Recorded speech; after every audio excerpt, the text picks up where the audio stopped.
and welcome to Show Up, Stand Out, online visibility series for entrepreneurs. I'm your host. My name is Juliette Stapleton. I'm known as the Queen of Visibility, and this show is all about visibility and how to be visible. And I have an amazing guest for you today, guys.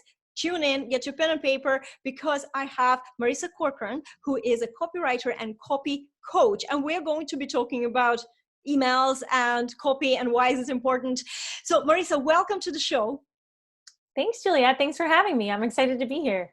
Me too. And I tell you why, guys, I came across Marisa earlier this year, and she did this whole series of interviews and masterclasses on how to be visible. There was just so much value. But what I really, really loved, and if you follow me for a while, you know, I'm all about the energy and how our energy attracts people who are, you know, compatible with us, not necessarily like us exactly. But I felt so drawn to Marisa, and I was, you know, I wanted to have her on this show. So here we are. That's why I'm so excited. I love it. That's great.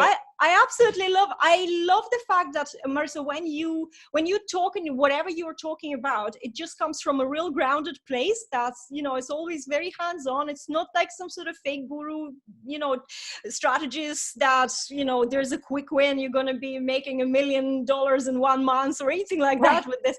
And this is what's important. You know, this is what you can do if you do it over a period of time, you know, and you test and things will work out. But a lot of people get very overwhelmed, you know, especially when they start being visible and start looking at the online marketing. Why is focusing on copy, which for the guys, if you don't know the jargon, copy is just, you know, it's your emails, it's your sales pages, what the text you're putting out there. We call this a copy. So why is focusing on copy so important in your business? Yeah, that's a great question. I love that you said that, like, copy is your emails. Copy is literally everything. In a way, what we're doing right now when you're speaking, how you started the show, hey, I'm known as the Queen of Visibility. Like, that's all copy. Like, that's your message, right? So whether it's spoken, whether it's written, no matter what, it's such a huge part of your business. And the reason is because I think of there being these 3 business basic needs. So number 1 is lead generation. Like, where are you finding people to actually that want to hear what you have to offer? Then number 2 is being able to enroll them or sell to them without feeling like a used car salesman or spammy or any of those things. And then the third thing is copy is your message, because what are the words and phrases, how you're speaking about yourself, how you're writing about yourself, that brings the leads that you can even then get on calls and enroll them. So it's one of the business basic needs. It's the foundation, because if your message isn't super clear, if you don't know the right words and phrases to attract your ideal audience, then it becomes, nearly impossible you might build a community, sure, but you won't know how to kind of keep them engaged, and you certainly won't know how to enroll them or sell to them in a way that feels connected. And you know what's interesting? For me, I've been doing this for a while, and it makes absolutely perfect sense. But I know that a lot of people ask me, especially when it comes to message, when you say to them, you need to have specific words and specific way how you position yourself, how you communicate to your ideal client, and that overwhelms the Jesus out of them, because they're like, oh, yeah. Well, how do I get this? You know, and I think that's a big block that a lot of entrepreneurs have. What would you recommend? Where do you start with this? Yeah. So where you start is to go, okay, what do I love helping people do? What is it that I do really well? And then what is that result? So I'll take myself for example. I knew I always kind of had this knack for being able to take the kind of thoughts in people's head and put them down on virtual paper and make it compelling for people to read. That I was essentially a fantastic storyteller. And that if I could teach people also how to be storytellers for their business, the result that I knew was possible is that they would have more raving fans that would then turn into clients. And then the more I did it, I could attach it to a percentage that could say, okay, well, I've worked on enough landing pages now to know that if I have my hands on your landing page, it's most certainly going to convert at 60% or higher. And if I help you write your emails, they're going to be personality filled. You're going to get responses. You're going to see a higher conversion. So you have to sit back and go, okay, what is the thing that I love to help people do? Maybe it's something you've always had a knack for, that you've always been good at. Or maybe it's a thing that you've overcome in your life. This happens for weight loss coaches sometimes. Maybe you struggled with weight loss. You kind of cracked the code, something worked for you, and now you help other people do the same. So it's figuring out what is that, which category do you kind of fall into? And then, what is specifically, like, how do you help people do it, and what's the result? And then if you can think about it like that, it's easier to start to craft that kind of like, well, here's what I do statement without feeling overwhelmed. I think that you just mentioned a very important keyword, storytelling. And this is something that a lot of people come in online and they almost treat the online world differently to our offline world. But in the offline world, when we communicate, we tell stories to each other. We don't speak like banners, Right. There's always stories, and we don't even notice that what we're doing. So I think that it's important to sometimes focus on actually what is the structure, how I communicate with people offline, and use exactly the same thing. So what you're saying is that you're essentially a really good teller, and it's putting what you overcome or what you can help into these stories is key. Absolutely. Absolutely. I love that you said it. We don't speak to people offline, like you said, Juliette, that I love, like in banners. I love that. And so online, sometimes people will start an email or a social post, and because there's so much content now, people can kind of smell that feeling where it feels kind of spammy or inauthentic, and stories can help you cut through it. Even if you're selling something at the end, which I hope you are, you've come in at a better way than the kind of like spamminess. So for example, I had a student of mine in my 6-month mastermind. It's called the Copy Confidence Society. And one of my students decided she wanted to do a giveaway. She runs these boutique, like you can go on these gorgeous Italian, like small, like Italy, like tours of this hidden region in Italy. She runs this with her husband. It's incredible. So we did a giveaway for her, and it grew her list from like 400 people to like 26,000 people in like 3 weeks. It was crazy. But the more important part was that when they signed up for the giveaway, most of the time you sign up for a giveaway, you're not really going to get, you find out who wins and that's it. But she did it where we set up a series of emails that they received that were all story-based. Here's how I started this business. I fell in love when I traveled Italy, and this is my husband, and we started these tours together. So she was noticing that this is cold traffic, by the way. These 26,000 people, this is cold traffic, are opening her emails. We're responding to the emails because she was telling stories. She was saying, hey, when I came to Italy, I fell in love. And I realized before my husband, I was just going on those like tours with a tour guide with the 50 people on a crowded bus. I didn't know how to experience Italy like a local. And that's what I want you to experience. So even if you don't win the giveaway, you're in their world. You're like, ooh, I want to know these people because she's told you stories about her own life. That's one of my favorite versions of that. I love it. And it's very interesting to observe that, okay, there's some sort of point of contact, somebody entered a giveaway or somebody saw your social media post, but what's next? It's not enough. Too many people expect some sort of results from one thing, just one, the one touch point, and then there's results. Oh, and like, no. No sales. And you're saying, and I know. And I feel bad because I think that there's a lot of these like internet gurus that tell you that that's the case. In 1 minute a day, you can make $1 million. And it's like, for lack of a better word, that's like BS. That's total BS, right? So the idea is that you need to actually be like, maximum visibility equals maximum opportunity. So even when I have students of mine that are like, oh, well, I'll send an email on this. I'm like, you can't just send one email. Oh, I'll do one social post. No, you always have to do like 2 more than you think. I would even say like way more than that. So even if you're just getting people introduced to you, you're starting out online, maybe you don't even have an email list. You're just using your personal profile. Maybe you have a business page. You're just starting out. Post more than you think you should. And don't make it that it has to be perfect. Like actually, Laura Belgray, who's like the queen of copywriting, who is a mentor of mine, who I absolutely love. She talks about like, be prolific over, like this really is a quantity over quality game. Like, because that's actually how you'll find your voice. So post more than you think you should. Try, experiment. But no, this world of like, oh, you'll send one. I mean, that's not how my business was done.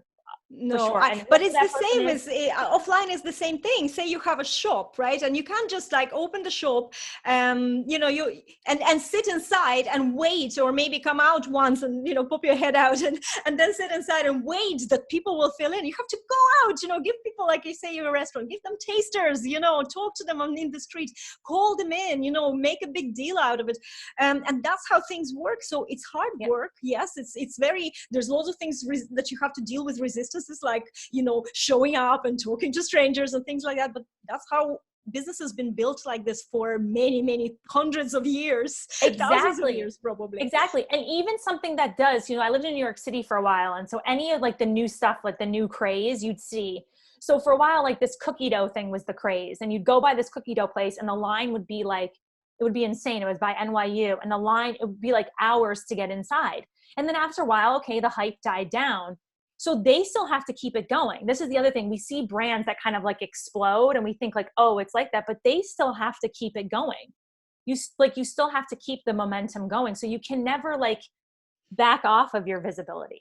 It has to be like step number one, always, always, always. That scares people to death, this statement that you cannot step back. And they're saying, how am I building this business? And I want to have a life of my dreams. I can't be visible all the time. But you know what, guys? Emails or preparing posts in advance and, having your library of content, all these things really help you have a lot of free time while these things are still happening and your audience is still getting the emails. So it feels like you're there all the time. You can batch content too. You can batch it. So I have this on Fridays, I'll kind of sit down and I'll just put a bunch of stuff together for the following week. But this is really the thing you have to remember. You really have to go for like done is better than perfect. Like you're getting stuff out there. So I can really do it in like a solid hour, get stuff done for the next week. And then I know during the week when I'm kind of popping up and showing up. And so you can still kind of keep your, your life and all those things that you want to do. But there definitely is, especially when you're starting out, a little bit of a sacrifice there as you're figuring out what the plan is for you. And it's a natural thing. I think it's a natural thing. Anything you want to do, you want to have a perfect body. Of course, you're going to have so much time spent in the gym, working out, hard, painful. It's not an easy process. Anything you want to achieve, you have to sacrifice. And I actually love a couple of things that you mentioned. One is that do more than you think you need to do. I always say, if you have like a question or a prompt that you want to create a post, create 2 or 3. Think about what other angle I can cover this from. And save it. I use Trello to just save this so you can always tap back in. If you have, sometimes you have periods where you can't create. You just tired, or, you're contracted, there's no creativity juice. Go back to those posts that you've created, and it really does save time. Earlier this year, I went on holidays. It was the first time in my life when I copped on that you can batch create in advance rather than being intuitive. Like I always, I felt like, I'll do when I'm inspired. But I was able to be away for a week during my launch, and the launch was successful. I got all the leads I needed. I converted everybody I needed. And I think I did 3 stories and 2 little live streams, and that's it. I didn't post or anything because everything was prepared, and it just took me minutes sometimes. I didn't have to do anything. And that's freedom, guys. That is, it feels. It so is. I love that you said that, because basically what I do is I keep on my phone like a little document, and then the notes, if you have an iPhone, and the notes. And anytime I am inspired, like I'm out with my husband, something happens, I'll just quickly write it down in there so that when I do my batch, I remember it. So you have to start thinking of yourself as like not a full-time marketer, but a full-time creative being. Meaning that if you strike up a conversation with somebody, because when we talk about the storytelling, people are like, oh, doesn't it have to be my big like rags to riches story or like my big story? No, like people want to connect with everyday kind of like slice of life stories. So it's being able to, if you strike up a conversation with somebody at Target, if you watch a movie. So like last week, October, obviously you watch like all like the scary movies. So in October, my husband and I hadn't watched Beetlejuice, the movie Beetlejuice, in years. And my husband was like, well, I've watched Practical Magic, which is like one of my favorite movies. He's like, every year since we've been together. So this year we're watching Beetlejuice. I'm like, okay, let's watch it. So we turn it on, and in the middle of it, there's this thing where the couple that's like haunting the house, they go to hire Beetlejuice and they essentially like see his ad in like the newspaper. And I was like, wait, pause the TV. I was like, this is amazing. Beetlejuice is like the greatest, like unliving copywriter of all time. And I immediately put it in my notepad. And then when it came time to do what did I want to write about for Halloween, that's the email that I used. So when that inspiration does strike, keep a little document for yourself that's in your phone. So then when you do sit down to batch, those ideas will come to you. Oh, I struck up a conversation with somebody in Target about whatever it is, and I'm going to connect it back to my audience. Oh, I went out to eat and the waiter said something to me and that reminded me, okay, I'm going to use that for a social post or something. This is so, and I laughed because as you mentioned scary movies, I actually watched chapter 2. I didn't see the chapter 1 because I just assumed that was a complete remake of scene by scene. And I actually missed out because I was for 2 days thinking about this movie. My husband hated it and I loved it because it was all about overcoming fears. And I really, really loved it. And I missed out, guys, on this part. This is what I should have wrote about, you know, and these are the simple things. And as I mentioned, you know, I have Trello, so I have a Trello app. There's a second idea, Trello app on the phone, and I add these, you know, I have a content ideas board and I just add these small little things, talk about this. So yes, as then when you're sitting down to create the content, perfect, you don't need to think, because I think it's already there. And looking at like pop culture, like in the news, can really help you. You know, I was talking about like about pages with people, like, okay, well, how do I talk about what I do? I have so many stories that could fit. So when the Joker came out, there was all this, you know, people were talking about like, oh, the Joker has multiple origin stories. And my husband is like a big buff in this. And he's like, yeah, some people say like he was dropped into like this vat of liquid. Other people say he started like this as a kid. There's different origin stories. And I was like, oh, so I did a live in the Copy Chat Facebook group about how for your about page, you can feel so confused. Like, what story do I choose? And it's like, it's okay, pick one. Because you have multiple origin stories, like the Joker, like it's totally fine. And people were writing to me like, oh my gosh, I never thought about it like this before. This takes off so much pressure. And I was like, crap, I've been talking about pages for years. And all I had to do was like bring up the Joker. So you never know if there's something out there that you can use and you can connect it back to your audience. That comes back to this having a mindset that content is everywhere. Everywhere. Yeah, when you think about it, then you're open to it. And then when you're strategic, and even if you don't consider yourself strategic, guys, I never did. And then while I started building my visibility, I realized I am a highly strategic naturally person, because I do that as well. When you start thinking content is everywhere, you have your eyes open, you will be surprised how your brain reacts straight away to something like this and say, okay, this is what I can use. Write it down, or have like a piece of paper if you're at home, like write it down. That's it. It's ready for you to create next time. I love that. This is a brilliant tip.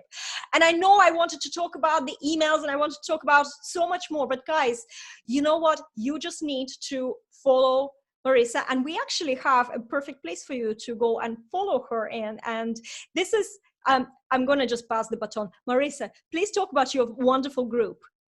Yes. So inside the Copy Chat Facebook group, this is where we talk about all this stuff. We'll break down like about pages. We'll talk about subject lines, emails, you know, how do you discover what to say and how to say it to magnetically attract your dream clients? That's what the Copy Chat Facebook group is all about. And when you come on in and join this group, I do lives on Tuesdays and Thursdays on different topics. Like today, for example, we're doing a special live where I'm bringing in guests and we're actually doing hot seats with people on like your what I do statement. So you get like, there's a lot of awesome perks in there. There's opportunities to ask your copy questions, have the group answer them. And that's where I do all my lives. So if you want to get those questions answered, that's the place. That's the only place that I go live. So I really take a lot of care inside of that community. And it's a fun crew. It's a fun crew in there. Brilliant. We're going to make it very easy for you. The link is in the description to this video if you're watching us on Facebook, or the podcast if you're listening to the podcast. It's in the show notes. Marisa, thank you so much for being my lovely guest today. I thought that this conversation gave people so many tips. I hope, guys, you had your pen and paper ready, or if you haven't, rewind and listen to it again, because there's a lot of actionable tips here. And make sure that you don't miss out on the opportunities to get ideas for content. They're everywhere. They're everywhere. I love that. Thanks again. Thank you. Thanks again. And guys, I will see you next week on another episode of Show Up, Stand Out. And for now, keep creating and be visible. See you later. And Thanks, bye. Juliette.